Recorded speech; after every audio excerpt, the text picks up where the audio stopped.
In a little-known town called Truth or Consequences, New Mexico, something horrific lurked in the shadows. That something was not a ghost or a mythical beast, but a man named David Parker Ray. To most folks, he seemed harmless, just another guy fixing cars for a living. Yet, this outwardly normal man hid a dark secret that could rival the stories told in horror movies.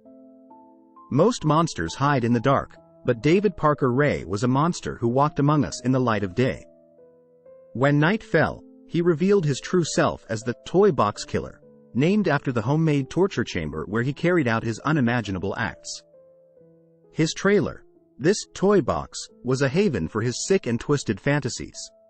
Here, he had all sorts of tools and devices specifically made to hurt people as much as possible without killing them. The trailer was soundproof, so screams wouldn't leak out to alert anyone passing by. It's unsettling to think about the sheer pleasure he derived from his victims' agony. He relished their pain, their screams, and their cries, feeding his dark soul with each passing second. However, what makes this story even more terrifying was that David Parker Ray wasn't acting alone. He was a cunning manipulator, so skilled that he convinced his own girlfriend to assist him.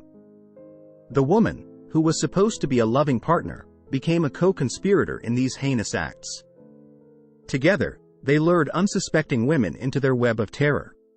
Think about it for a second. Imagine being charmed by a woman who appears friendly, maybe even sharing a laugh or a drink, only to find out she's setting you up for something far more sinister. That level of betrayal adds another layer of horror to an already gruesome tale. It's not just the physical torment that makes this story terrifying. It's the emotional and psychological ruin David Parker Ray and his girlfriend inflicted on their victims. They destroyed lives, inside and out. Ray's manipulation wasn't just limited to his immediate circle. He was careful, meticulous even. He knew how to cover his tracks, how to act in public, and how to deflect suspicion. It's gonna take a lot of adjustment on your part, and you're not gonna like it one fucking bit.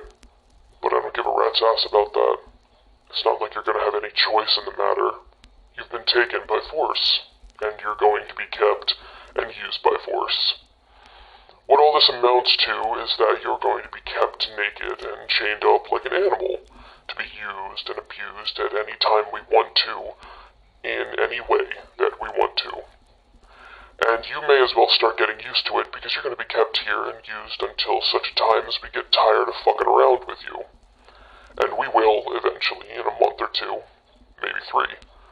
He was the puppet master, pulling the strings so discreetly that nobody ever suspected what was happening right under their noses. This manipulation is what kept him free for so many years. A wolf prowling among sheep always steps ahead of the law. His long run came to a screeching halt when one brave victim managed to escape.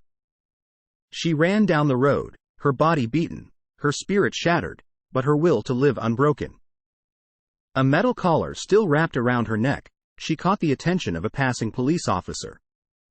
This one miraculous escape led the authorities to Ray's trailer, and when they opened the doors to his toy box, even seasoned investigators were horrified at the sight. I went to work, and he took the handcuffs and shackles off me, but left me tied to the wall.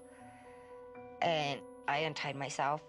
She beat me with a lamp, and she stabbed me with an ice pick in my back, and I stabbed her. And I ran. Even though he was finally caught, David Parker Ray would never face the justice he deserved. He died of a heart attack in 2002, leaving the community and the victims' families seething with both relief and unresolved anger. The arrest and the subsequent media frenzy made him into a symbol of the pure evil that can exist within human beings. It's easy to think of him as an anomaly, a glitch in the human matrix. But what's most unsettling is the idea that there may be others like him out there. This story serves as a grim reminder that even in small, quiet towns, evil can be lurking right next door. For the community of Truth or Consequences, the story of David Parker Ray was a hard lesson, exposing the vulnerability that exists when we let our guard down. People here had to confront the harsh reality that their neighbor, a mechanic by day, was a monster by night. And they had to ask themselves, how well do we know the people we live near? Could there be another David Parker Ray among us?